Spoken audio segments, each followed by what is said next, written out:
Hello everyone, welcome you all. इस video के अंदर हम बात करने वाले हैं रिप्लेसमेंट नोमेनक्लेचर सिस्टम की। तो इससे पहले वाली वीडियो के अंदर हमने देखा था हैंस विडमन सिस्टम और उसका किस तरीके से हेटेरोसाइक्लिक की नेमिंग के लिए यूज़ किया जाता है, वो भी हमने इससे पहले वाली वीडियो के अंदर देख लिया था। और इस वीडियो के अंदर हम बात करने वाले हैं रिप्लेसमेंट नोमेनक्लेचर सिस्टम की। तो रिप्लेसमेंट, जैसे कि इसके नाम से ही पता चल रहा है, इस नोमेनक्लेचर के अंदर कोई ना कोई रिप्लेसमेंट ज़रूर होगा। तो इसके अंदर क्या होता है, अगर हम जनरली कार्बन की जो रिंग है उसका अगर नेमिंग करें तो हम जनरली जैसे अभी तक करते आए हैं वैसे ही करेंगे। लेकिन इसके अंदर रिप्लेसमेंट का क्या मतलब होता है कि अगर मान लीजिए हम उस कार्बन की रिंग में से एक कार्बन को हटाकर कोई एक हेटेरो एटम वहाँ पर ऐड कर दें तो वो एक हेटेरोसाइक्लिक कंपाउंड बन जाएगा। और इस तरीके के नोमेनक्लेचर के लिए एक सिस्टम की ज़रूरत होगी जिसे हम बोलते हैं रिप्लेसमेंट नोमेनक्लेचर सिस्टम। तो रिप्लेसमेंट नोमेनक्लेचर सिस्टम 3 तरीके के हेटेरोसाइक्लिक्स के नोमेनक्लेचर में यूज़ किया जाता है, जो कि है मोनोसाइक्लिक्स, फ्यूज्ड और ब्रिज्ड। ब्रिज्ड को फर्दर 2 पार्ट में डिवाइड किया गया है, पॉलीसाइक्लिक और बाईसाइक्लिक। तो सबसे पहले हम शुरुआत करते हैं मोनोसाइक्लिक से। तो मोनोसाइक्लिक के अंदर क्या होता है, जैसा कि हमने अभी देखा कि इसके अंदर रिप्लेसमेंट होता है। जनरली अगर आप अपने फर्स्ट एग्जाम्पल के अंदर देख पा रहे हैं कि हमने यहाँ पर साइक्लोप्रोपेन मतलब 3 मेंबर्ड कार्बन रिंग लिया, जिसका हमने नेमिंग किया एज अ साइक्लोप्रोपेन। अगर मान लीजिए इसके अंदर से एक कार्बन को हटाकर हम वहाँ पर कोई हेटेरो एटम, जैसे कि आपको इसके पास वाली जो कंपाउंड है उसके अंदर दिखाई दे रहा है, इसके अंदर अटैच कर दिया जाए तो फिर ये किस तरीके की नेमिंग शो करेगा। तो इसके अंदर क्या होता है, रिप्लेसमेंट के अंदर हम जनरली जैसे हम कार्बन रिंग की नेमिंग करते हैं बिल्कुल वैसे ही करेंगे, लेकिन जो इसके अंदर हेटेरो एटम लगा है उसका हम यहाँ पर प्रीफिक्स यूज़ करेंगे। तो जैसा कि इसके अंदर आपको दिखाई दे रहा है कि ये 3 मेंबर रिंग है जिसके अंदर जो ऑक्सीजन है वो as a hetero atom present है। तो इस तरीके की रिंग का हम जो नेमिंग करेंगे वो करेंगे ऑक्सासाइक्लोप्रोपेन। तो आई होप आपको समझ आया होगा कि किस तरीके से हमने मोनोसाइक्लिक के अंदर रिप्लेसमेंट सिस्टम यूज़ किया है।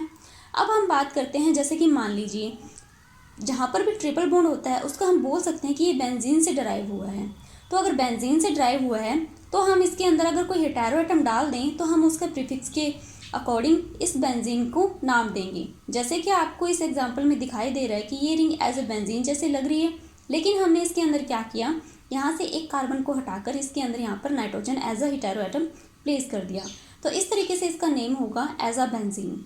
और इसी तरीके से आप इसका देख सकते हैं, जो कि एक 5 मेंबर रिंग है जिसके अंदर डबल बॉन्ड प्रेजेंट है और साथ में एक हेटेरो एटम प्रेजेंट है।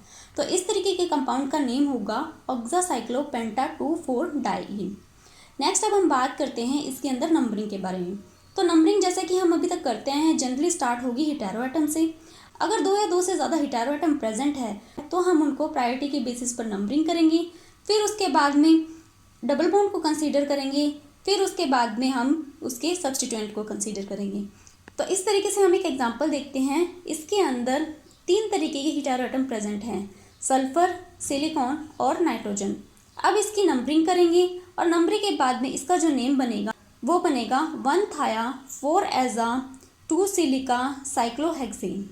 ये था हमारा रिप्लेसमेंट नोमेनक्लेचर फॉर मोनोसाइक्लिक हेटेरोसाइक्लिक्स के लिए। अब हम बात करेंगे फ्यूज्ड हेटेरोसाइक्लिक्स के लिए।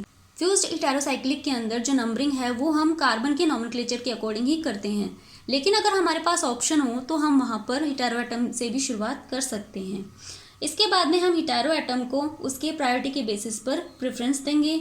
और एक इसके अंदर ध्यान रखने वाली बात ये है कि अगर मान लीजिए कोई एक हेटेरो एटम जो 2 रिंग के अंदर कॉमन हो उसे हम किस तरीके से नंबरिंग करेंगे। तो जैसा कि आपको इस एग्जांपल के अंदर दिख रहा है, जिसके अंदर नाइट्रोजन है वो दोनों जो रिंग है उसके बीच के अंदर प्रेजेंट है, तो हम इसको क्या करेंगे, ABCD से शो करेंगे।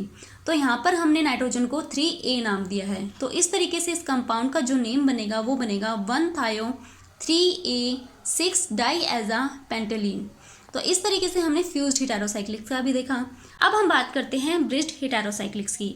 ब्रिज्ड हेटेरोसाइक्लिक्स के अंदर हम 2 तरीके की हेटेरोसाइक्लिक्स का नोमेनक्लेचर करेंगे, बाईसाइक्लिक और पॉलीसाइक्लिक। लेकिन इन दोनों की नोमेनक्लेचर करने से पहले हमें इसके लिए कुछ रूल्स है वो ध्यान रखने होंगे। हेटेरोसाइक्लिक्स के अंदर नंबरिंग ब्रिज एटम से शुरू होनी चाहिए और उसके बाद में नंबरिंग को आगे जो बड़ी रिंग है उसके अंदर कंटिन्यू करनी है। और अगर हमारे पास ऑप्शन है तो नंबर को इस तरीके से करेंगे कि उसके अंदर जो हेटेरो एटम है वो नियरेस्ट पोजीशन पर आए। उसके बाद में अब हम दूसरे ब्रिज एटम से वापस फर्स्ट वाले पर पहुंचेंगे और वो भी सेकंड लॉन्गेस्ट पाथ से, और फिर बाकी बचे एटम्स की नंबरिंग कर लेंगे और जो अब ब्रिज एटम को छोड़कर बाकी रिंग में बचे एटम हैं उनको डिक्रीजिंग ऑर्डर में लिखेंगे इन ब्रैकेट के अंदर। तो सबसे पहले हम एक ये एग्जांपल देखते हैं जिसके अंदर हमने एक ये बाईसाइक्लिक रिंग ली है। इसके अंदर हमने ब्रिज एटम जो आपको 1 और 6 पोजीशन पर दिखाई दे रहे हैं वो दोनों ब्रिज एटम हैं। अब इसके अंदर हम इस तरीके से इनकी नंबरिंग करेंगे कि जो हीटेरो एटम है वो नियरेस्ट पोजीशन पर आए। तो अगर हम 6 नंबर वाले जो कार्बन है उससे अगर नंबरिंग स्टार्ट करेंगे, जो ऑक्सीजन है वो 4 पे आएगा, लेकिन हम नंबर 1 वाले से शुरू करते हैं तो जो ऑक्सीजन हीटेरो एटम है वो 3 पर आएगा। इसलिए हमने 1 2 3 4 इस तरीके से नंबरिंग करते हुए हम सबसे पहले 6 के पास जाएंगे, वो भी लॉन्गेस्ट पाथ से, और उसके बाद में हम 6 से वापस 1 की तरफ जाएंगे नंबरिंग करते हुए, और उसके बाद में जो भी एटम बच जाते हैं उनको हम नंबरिंग करेंगे। तो इस तरीके से हमने इसको 10 तक नंबरिंग दे दी। अब उसके बाद में हमने इसका क्या किया, नेमिंग किया। इसके अकॉर्डिंग क्या है 3 ऑक्सा बाईसाइक्लो।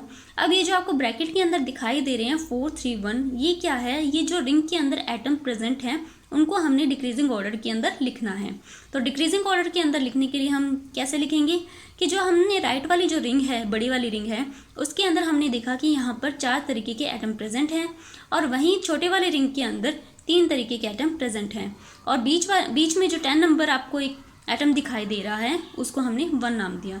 तो इस तरीके से हमने इसको डिक्रीजिंग ऑर्डर के अंदर लिख दिया, और उसके बाद में हम देखेंगे इस पूरे रिंग के अंदर 10 तरीके के जो एटम है वो प्रेजेंट है, इसलिए हमने इसे नाम दिया डिकेन। तो इस तरीके से हमारे इस बाईसाइक्लिक हेटेरोसाइक्लिक्स का जो नेम बना वो बना 3 ऑक्सा बाईसाइक्लो 4 3 1 डेकेन। अब हम बात करते हैं पॉलीसाइक्लिक के बारे में। पॉलीसाइक्लिक के लिए भी बस सेम ही जो रूल है वो अप्लाई करना है, लेकिन बस इसके अंदर इतना है कि अगर इसके अंदर बीच में जो रिंग होती है वो 2 से ज़्यादा प्रेजेंट होती है, और अगर 2 से ज़्यादा रिंग प्रेजेंट हो और वैकेंट हो तो हम उसे 0 लिख के उसके ऊपर शो करेंगे। तो इस तरीके से हमारी जो नेमिंग है हेटेरोसाइक्लिक्स की वो कंप्लीट होती है, और ये जो कंपाउंड बनेगा वो बनेगा 3 फेनिल 3 4 5 ट्राईएजा ट्राईसाइक्लो 5 2 1 0 2,6 डेकेन। तो ये था हमारा replacement nomenclature system. I hope आपको वीडियो अच्छा लगा होगा। अगर वीडियो अच्छा लगा तो please like share and subscribe कीजिए। Thank you.